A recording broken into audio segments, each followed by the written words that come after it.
जे माझे युथ बांधव बाहेर उभे आहेत त्यांना पण मैत्रीपूर्ण जय भीम नमो बुद्धाय. आणि येतो ना माझा आवाज? ठीक आहे. काका हे झूम आहे का? नाही झूम आहे का? नाही तर यांना पण जय भीम घेतला असतं होत असते या सेंटरवर येऊन, कारण की या सेंटरची ऊर्जा खूपच पॉझिटिव्ह आहे आणि वेलकमिंग इथलं खूप बेस्ट आहे. म्हणून येताना की म्हणजे घरूनच असा आनंद होतो की बाबा चालली मी आता काळेवाडी सेंटरवर. तर आयोजकाचे मी पुनर्मुद्रण करते आणि कृतज्ञता व्यक्त करते की आमच्या चौघींना इथे बोलवलं. तर इथे असणारे ना मला जे बालपण जे काही माझं आहे तर असे दोन मेंबर खूप आहे इथे की एक आहे माझे ते भैया इकडे एकदम लास्ट मध्ये बसले आहे धर्मचारी नागसंभव आणि एक इथेच आहे धर्मचारी वज्रधारिणी. तर हे दोन मेंबर असे आहे की ज्यांनी माझं बालपण बघितलं आहे, माझं तारुण्य मला बघत आहे. तर त्याचा पण आनंद होतोय की हा माझ्या बालपणाची साक्ष देणारे दोन व्यक्ती इथे आहेत की मी कशी होती आणि कशी झाली किंवा काय आहे. खूप हट्टी होती मी स्वभावाने. मी अमरावतीची आहे आणि मूर्तिजापूर या ठिकाणी माझा जन्म झाला आणि तिथनं मग अमरावतीला पप्पाची ड्युटी असल्यामुळे आम्ही तिथे राहिलो. तर वज्रधारिणीच्या घराजवळच माझं घर आहे आणि वज्रधारिणीचे जे डॅडी आहेत तर ते माझ्या पप्पांचे सर आहेत आणि मग जिकडे सर तिकडे आपला शिष्य. तर असं ते एक सुरुवात झाली आणि आपला 92 मध्ये जेव्हा अमरावतीत संघ निर्माण झाला तर प्रज्ञा सागर तर तेव्हा ते धर्ममित्र होते पण माझ्या पप्पाचे सर असल्यामुळे आम्ही प्रज्ञा सागरच्याच याने आम्ही आपल्या संघात एंट्री केली. तर तिथलं लहानच होती मी वयाने, म्हणजे खूपच लहान होती, मला काही कळत नव्हतं एवढं असं. पण तिथलं पूजास्थान पाहून मी संघात आली. त्याच्यानंतर मग जो काही बाल संस्कार वर्ग होता तर त्या बाल संस्कार वर्गाच्या टीचर वज्रधारिणी होत्या, त्याची मी स्टुडंट होती आणि कराटेतही आम्ही सोबत होतो, अश्वघोष मध्ये आम्ही सोबत होतो. म्हणजे त्या तेव्हा टीचरचा रोल करायच्या आणि मी तेव्हा शिष्याचा रोल करत होती. असं करता करता एक नातं जुळलं आपल्या संघाशी आणि तिथून हा प्रवास सुरू झाला. तर हे सर्व बालपण माझं अमरावतीत गेलं. पण हे जरी करत असलं तरी मी संघात लहानपणापासूनच कोणत्या ना कोणत्या तरी ऍक्टिव्हिटीत मी काम करत होती. सगळ्यात महत्वाची ऍक्टिव्हिटी होती की अश्वघोषमुळे मला आपला संघ मला आवडायला लागला. तिथे आम्हाला ह्या सगळ्या ताई होत्या आमच्या आणि सगळे भैया होते. तर वेगवेगळे हे ड्रामा करायचे आणि वेगवेगळ्या गावात जाऊन प्रचार आणि प्रसाराचं काम करायचे आणि हे सगळं मी पाहत होती तिथे की अरे बाबासाहेबांचं किंवा बुद्धांचं जे काही आहे तर हे अश्वघोषच्या माध्यमातून होत आहे. आणि हे एक अट्रॅक्शन होतं माझं की आपल्या संघाला जोडण्याचं आणि ते सुद्धा मी म्हणजे भरपूर दिवस मी अश्वघोष मध्ये सुद्धा मी काम केलं. तिथे पण मी नाटक केले, गाणे जे काही गाणे होते त्याच्यात माझा सहभाग होता. तसंच अमरावती मधला जो काही वस्ती शाळेचा प्रोजेक्ट होता तर ते धर्मचारी अमितायुष आणि मी तो आम्ही रन करायचो तिथे. पण त्याच्या मी शाळा पण करत होती आणि त्या प्रोजेक्ट मध्ये मी काम पण करत होती. असं करता करता 2007 मध्ये नाही 2007 मध्ये नाही 2005 मध्ये माझी धर्ममित्रची दीक्षा झाली. त्याच्या अगोदर 2003 मध्ये धर्ममित्रची दीक्षा सुरू होती आणि तिथे एक इन्सिडेंट झाला की आम्ही मस्त 5 मैत्रिणी होतो, लाईनीत लागलो आणि नंतर दिवसभराचं शिबिर केलं. म्हणजे आम्हाला ते करू दिलं शिबिर. धर्मचारी मनाई होते आणि धर्मचारी विशुद्ध होते. धर्मचारी विशुद्ध हे माझे डॅडी आहेत.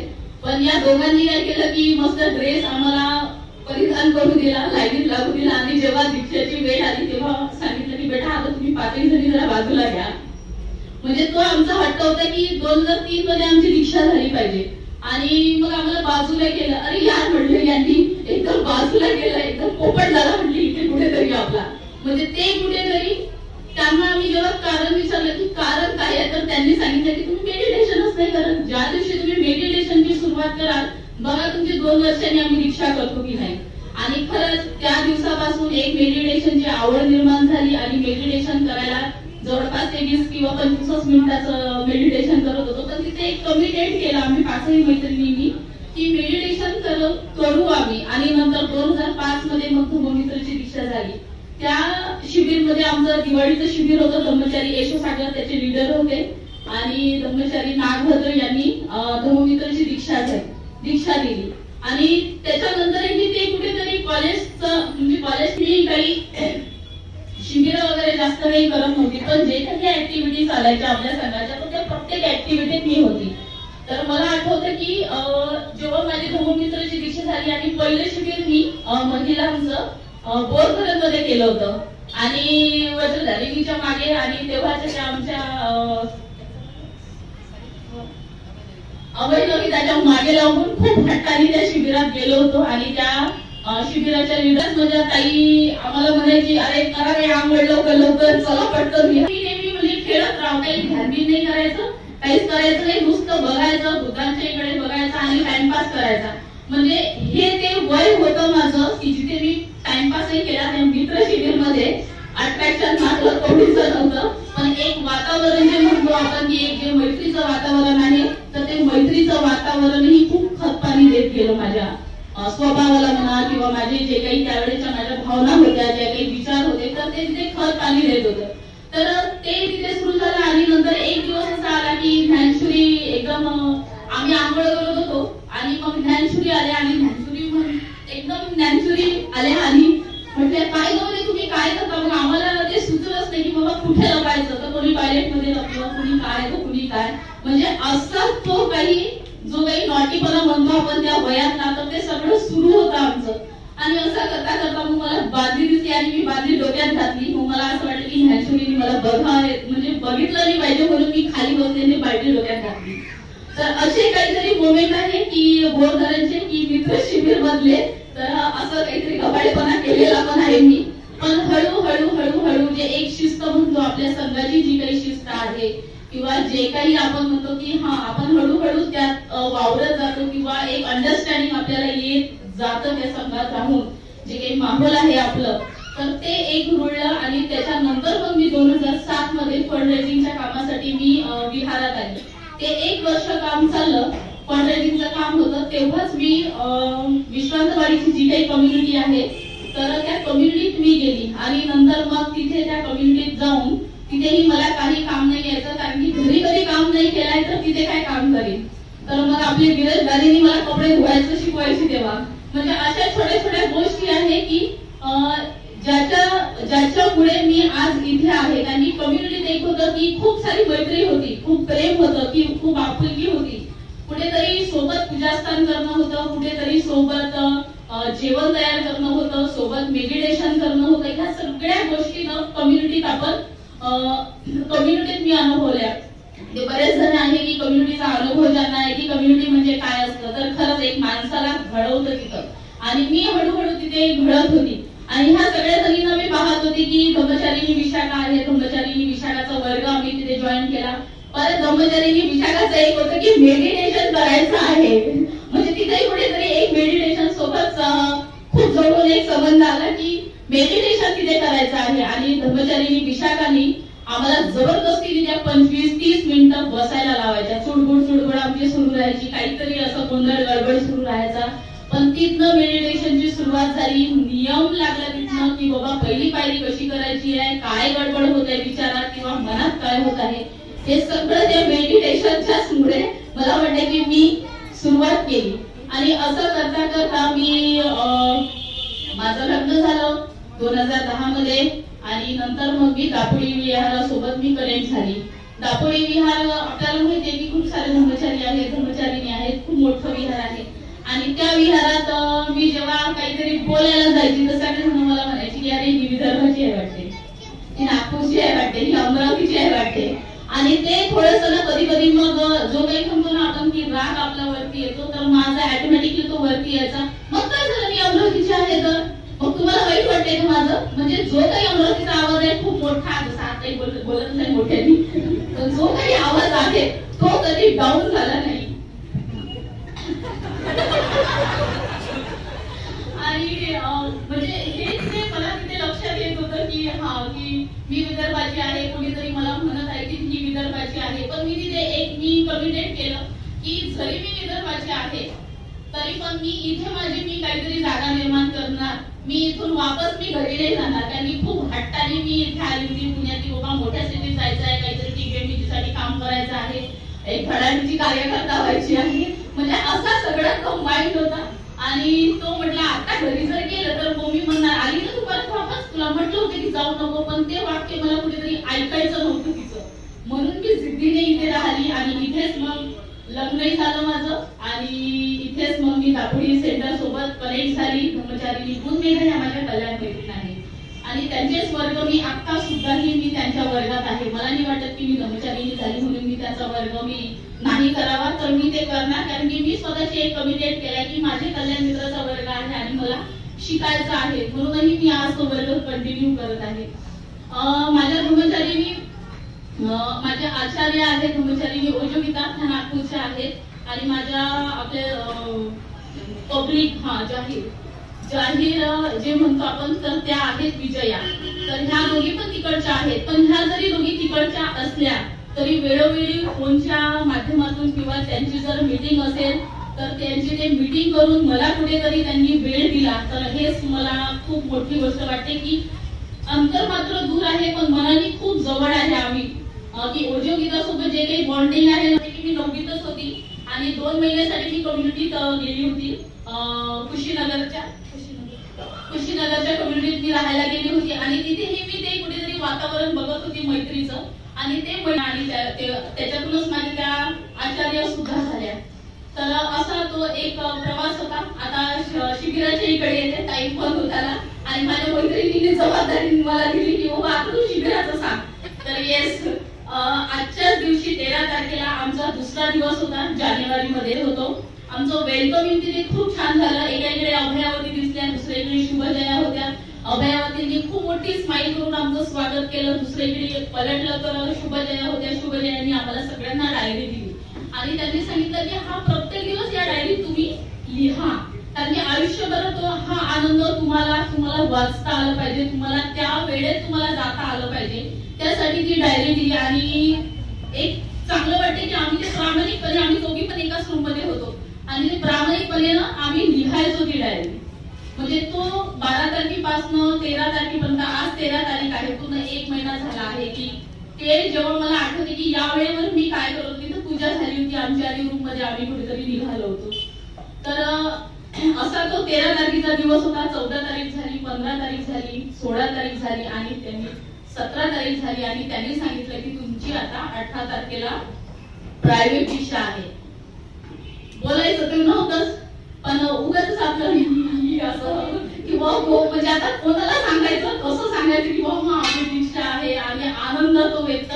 तर आम्ही एकमेकीच्या इकडे पाहत होतो, नुसतं हसत होतो.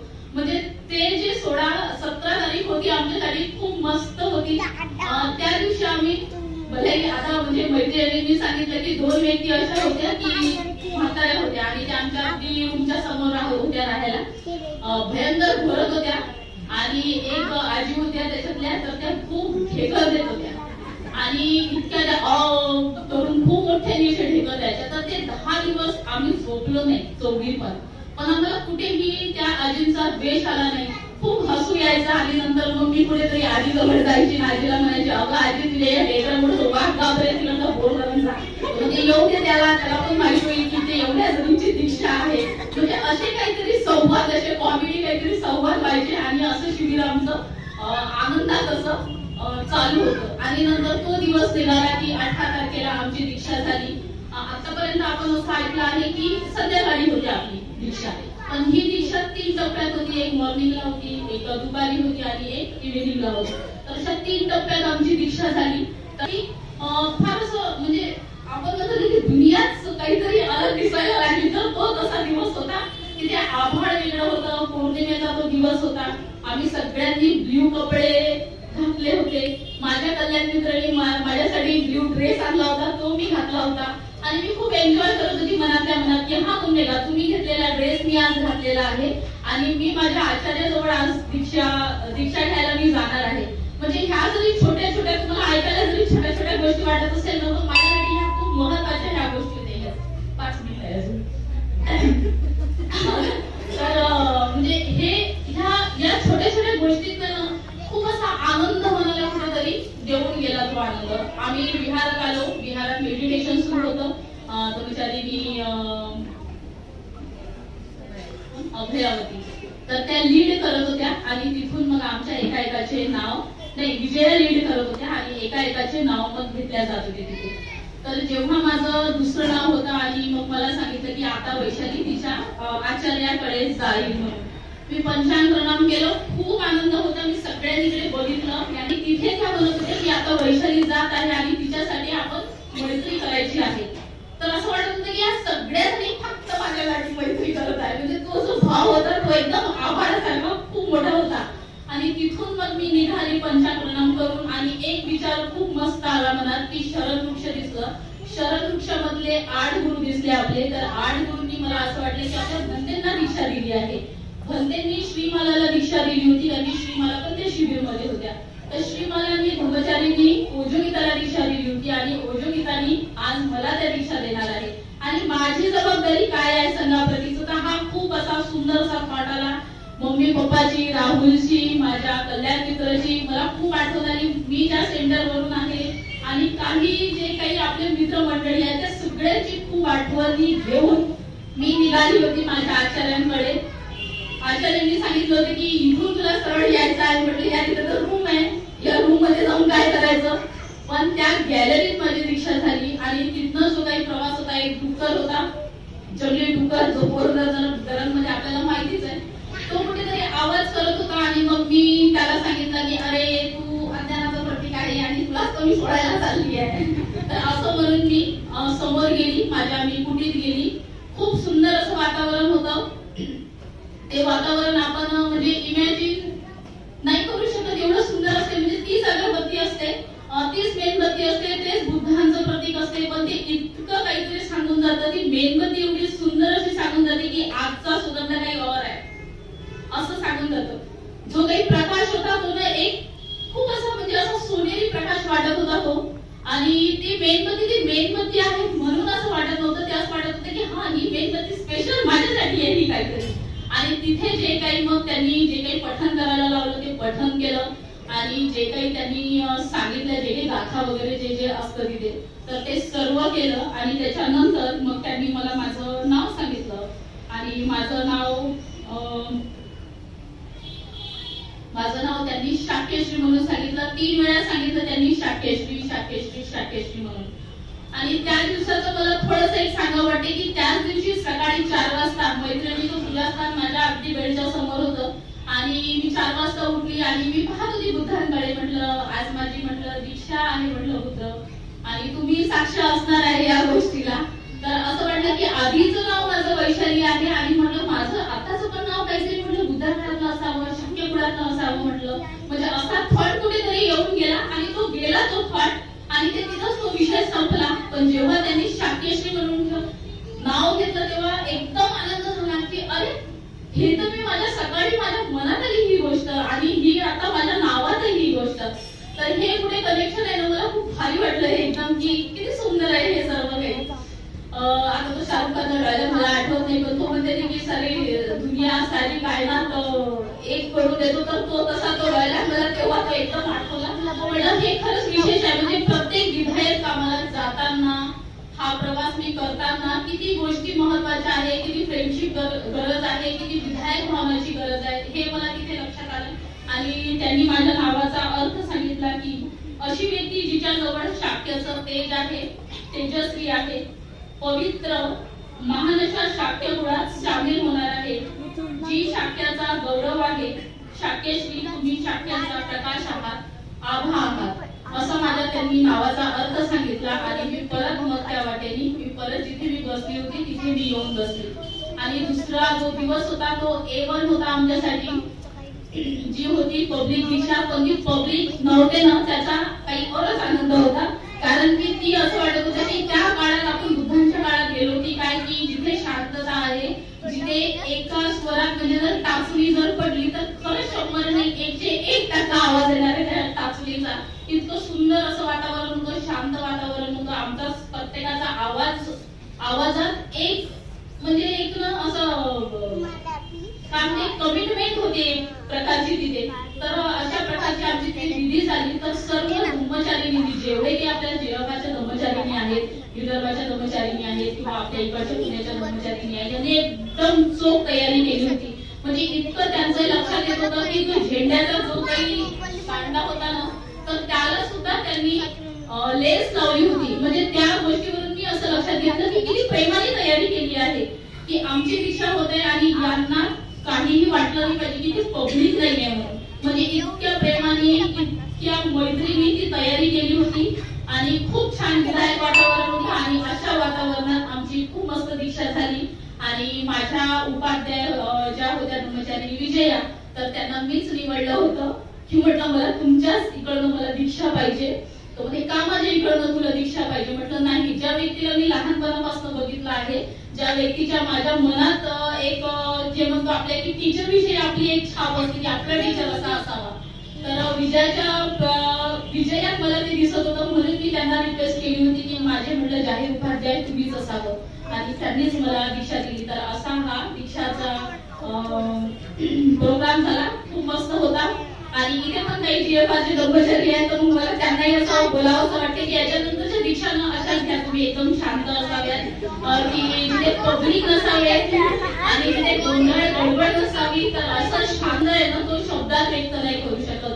जोपर्यंत त्या कुशनवर बसत नाही आणि कोणी दिसत नाही आणि तो आवाज आहे, तो कमिटमेंट आहे बुद्धांच्या प्रतीची की मी भंतेच्या संघात मी प्रवेश केलेला आहे, तर तो आनंद आम्हाला खरंच आला. म्हणून ही दीक्षा असं म्हणतात की ऐतिहासिक दीक्षा आहे. तर खरंच ही ऐतिहासिक दीक्षा आहे. आणि सर्वांचं पुन्हा एकदा मी पुनर्वंदन करते, माझ्या कल्याण मित्राचं, उपाध्यायाचं, आचार्याचं, आपल्या काळेवाडी सेंटरच्या सर्व धर्ममित्र, धर्मसाहेब, ब्रह्मचारिणी, दापोली सेंटरचे सर्व धर्मचारिणी आणि माझ्या जिथे जिथे मी खचली तर तिथे तिथे मला उभं करणाऱ्या माझ्या खूप चांगल्या मैत्रीण, धर्मचारिणी, मैत्री रत्ना, तर त्यांचं सुद्धा मी इथे पुनर्वंदन करते आणि इथेच थांबते. 8 मिनिटं झालेले आहेत.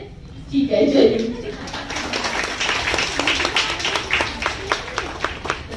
खूप धन्यवाद शाक्यश्री. शाक्यश्रीने सुरुवातीला आणि भांडण पण तिच्यासोबत झालेलं आहे बरेचदा, कारण बघितलेलं आहे ती कशा, आता पण तुम्हाला लक्षात आलं असेल ज्या पद्धतीने बोलते ती कशी रिॲक्ट होत असेल त्यावेळी. तर खरंच म्हणजे म्हणतो ना आपण की माणसाला संघ बदलवून टाकतो आणि तो बदल आपल्याला दिसून येतो. तर त्याचं एक प्रकारे खरंच ते उदाहरण आहे, मी बघितलेलं आहे की लहानपणापासून त्या कशा होत्या आणि आज त्या कशा आहेत आणि त्यांनी सुद्धा त्यांच्याबद्दल सांगितलेलं आहे. तर खरंच संघाचं एक खूप मोठं आहे की जेव्हा आपण या मार्गावर वाटचाल करतो त्यावेळी ते नुसतं दिसून नसतं जमत, तर खऱ्या अर्थाने आंतरिक बदल आपल्यामध्ये निर्माण व्हावा लागतो. आपल्या स्वभावाला, आपल्या संस्कारांना आपल्याला चॅलेंज द्यावं लागतं की मी इथे कशी बदलू शकते, मी का नाही बदलू शकत. तर अशा प्रकारचं चॅलेंज त्यांनी स्वतःला दिलेलं आहे आणि बदलण्याचा त्यांनी प्रयत्न केलेला आहे. कदाचित पूर्णपणे कुणीच बदलत नाही, वेळ लागतो, परंतु त्या प्रक्रियेमध्ये मात्र त्या निश्चितच आलेल्या आहेत. तर खूप खूप धन्यवाद, खूप खूप आभार मानते शाक्यश्रीचं. आणि आपण सुद्धा जोरदार चौघींसाठी पण खूप सुंदर चौघींनी पण आपलं मनोगत व्यक्त केलेलं आहे, प्रेरणा दिलेली आहे. तर चौघींसाठी सुद्धा आपण खूप जोरदार टाळ्या वाजवून त्यांचा आभार मानूया.